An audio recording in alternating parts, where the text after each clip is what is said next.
A Wayfarer's Story by Anton Pavlovich Chekhov. In the year in which my story begins, I had a job at a little station on one of our southwestern railways. Whether I had a gay or a dull life at the station you can judge from the fact that for 15 miles round, there was not one human habitation, not one woman, not one decent tavern. And in those days, I was young, strong, hot-headed, giddy, and foolish. The only distraction I could possibly find was in the windows of the passenger trains, and in the vile vodka which the Jews drugged with thornapple. Sometimes there would be a glimpse of a woman's head at a carriage window, and one would stand like a statue without breathing and stare at it, until the train turned into an almost invisible speck, or one would drink all one could of the loathsome vodka, till one was stupefied, and did not feel the passing of the long hours and days upon me, a native of the north. The steppe produced the effect of a deserted Tatar cemetery in the summer. The steppe with its solemn calm, the monotonous chirr of the grasshoppers, the transparent moonlight, from which one could not hide, reduced me to listless melancholy. And in the winter the irreproachable whiteness of the steppe, its cold distance, long nights, and howling wolves oppressed me like a heavy nightmare. There were several people living at the station, my wife, and I, a deaf and scrofulous telegraph clerk, and 3 watchmen. My assistant, a young man who was in consumption, used to go for treatment to the town, where he stayed for months at a time, leaving his duties to me. Together with the right of pocketing his salary, I had no children, no cake, would have tempted visitors to come and see me, and I could only visit other officials on the line, and that no oftener than once a month.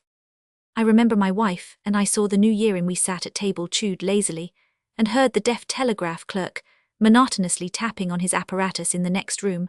I had already drunk 5 glasses of drugged vodka, and propping my heavy head on my fist thought of my overpowering boredom, from which there was no escape, while my wife sat beside me and did not take her eyes off me.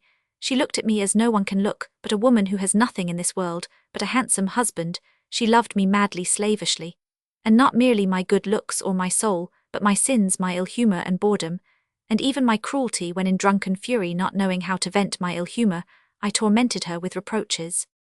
In spite of the boredom which was consuming me, we were preparing to see the New Year in with exceptional festiveness, and were awaiting midnight with some impatience. The fact is, we had in reserve 2 bottles of champagne, the real thing with the label of Veuve Clicquot, this treasure.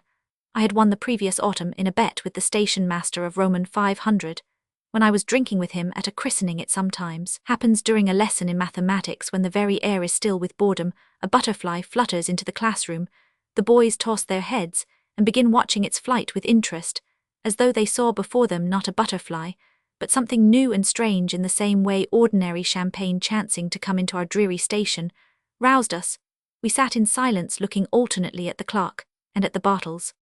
When the hands pointed to 5 minutes to 12, I slowly began uncorking a bottle. I don't know whether I was affected by the vodka, or whether the bottle was wet, but all I remember is that when the cork flew up to the ceiling with a bang, my bottle slipped out of my hands and fell on the floor. Not more than a glass of the wine was spilt, as I managed to catch the bottle and put my thumb over the foaming neck. "Well, may the New Year bring you happiness," I said, filling 2 glasses. "Drink it." My wife took her glass and fixed her frightened eyes on me. Her face was pale and wore a look of horror. "Did you drop the bottle?" she asked. "Yes, but what of that?" "It's unlucky," she said, putting down her glass and turning paler still.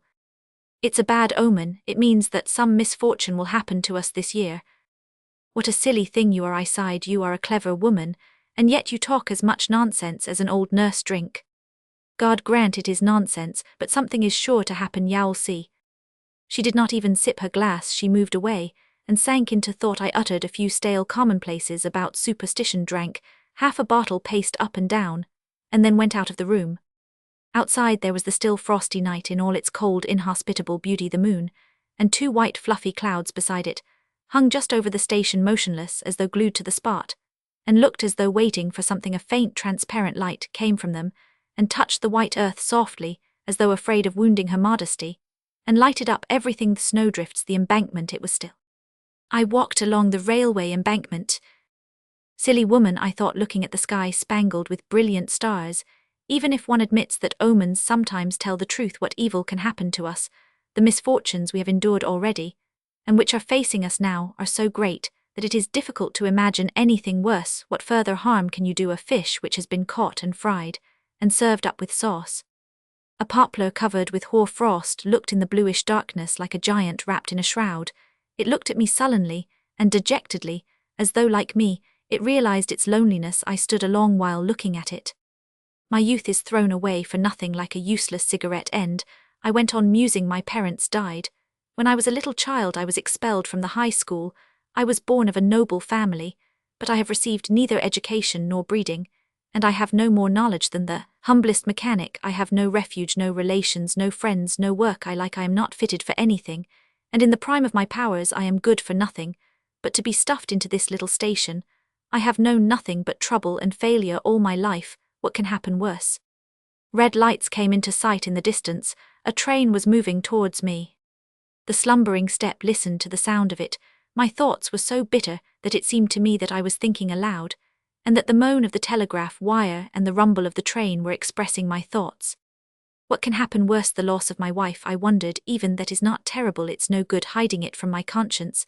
I don't love my wife. I married her when I was only a wretched boy. Now I am young and vigorous, and she has gone off and grown older and sillier, stuffed from her head to her heels with conventional ideas. What charm is there in her maudlin love, in her hollow chest, in her lustreless eyes? I put up with her, but I don't love her. What can happen? My youth is being wasted, as the saying is. For a pinch of snuff women flit before my eyes, only in the carriage windows, like falling stars. Love I never had, and have not. My manhood, my courage, my power of feeling, are going to ruin everything, is being thrown away like dirt, and all my wealth here in the steppe is not worth a farthing. The train rushed past me with a roar and indifferently cast the glow of its red lights upon me. I saw it stop by the green lights of the station, stop for a minute, and rumble off again. After walking a mile and a half, I went back. Melancholy thoughts haunted me, still painful as it was to me, yet I remember I tried, as it were, to make my thoughts still gloomier and more melancholy. You know, people who are vain and not very clever have moments when the consciousness that they are miserable affords them positive satisfaction, and they even coquette with their misery for their own entertainment. There was a great deal of truth in what I thought, but there was also a great deal that was absurd and conceited, and there was something boyishly defiant in my question, what could happen worse? And what is there to happen? I asked myself. I think I have endured everything. I've been ill, I've lost money, I get reprimanded by my superiors every day, and I go hungry, and a mad wolf has run into the station yard. What more is there? I have been insulted, humiliated, and I have insulted others in my time. I have not been a criminal, it is true, but I don't think I am capable of crime. I am not afraid of being hauled up for it. The two little clouds had moved away from the moon, and stood at a little distance, looking as though they were whispering about something which the moon must not know. A light breeze was racing across the steppe, bringing the faint rumble of the retreating train. My wife met me at the doorway. Her eyes were laughing gaily, and her whole face was beaming with good humor. "There is news for you," she whispered. "Make haste, go to your room, and put on your new coat. We have a visitor." "What visitor?" "Aunt Natalia Petrovna has just come by the train." "What Natalia Petrovna?"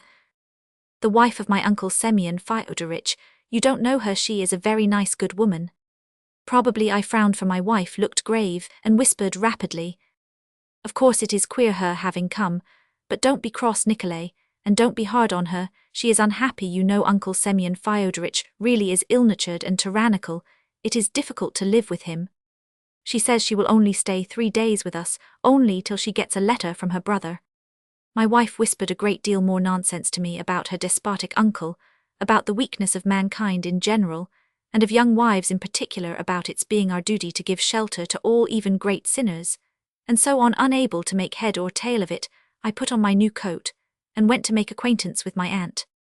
A little woman with large black eyes was sitting at the table. My table, the grey walls, my ruffler-made sofa, everything to the tiniest grain of dust, seemed to have grown younger and more cheerful in the presence of this new, young, beautiful and dissolute creature, who had a most subtle perfume about her.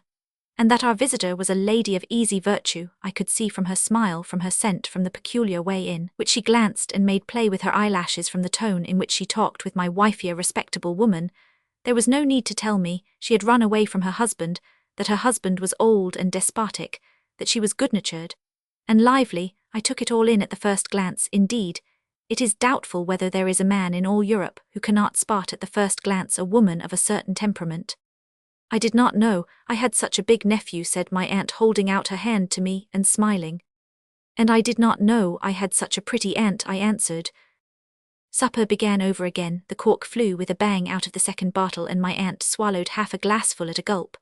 And when my wife went out of the room for a moment, my aunt did not scruple to drain a full glass. I was drunk both with the wine and with the presence of a woman. Do you remember the song? Eyes black as pitch, eyes full of passion, eyes burning bright and beautiful, how I love you, how I fear you. I don't remember what happened next. Anyone who wants to know how love begins may read novels and long stories. I will put it shortly, and in the words of the same silly song. It was an evil hour when first I met you. Everything went head over heels to the devil. I remember a fearful frantic whirlwind, which sent me flying round like a feather. It lasted a long while, and swept from the face of the earth my wife and my aunt herself, and my strength from the little station in the steppe it has flung me as you see into this dark street. Now tell me what further evil can happen to me.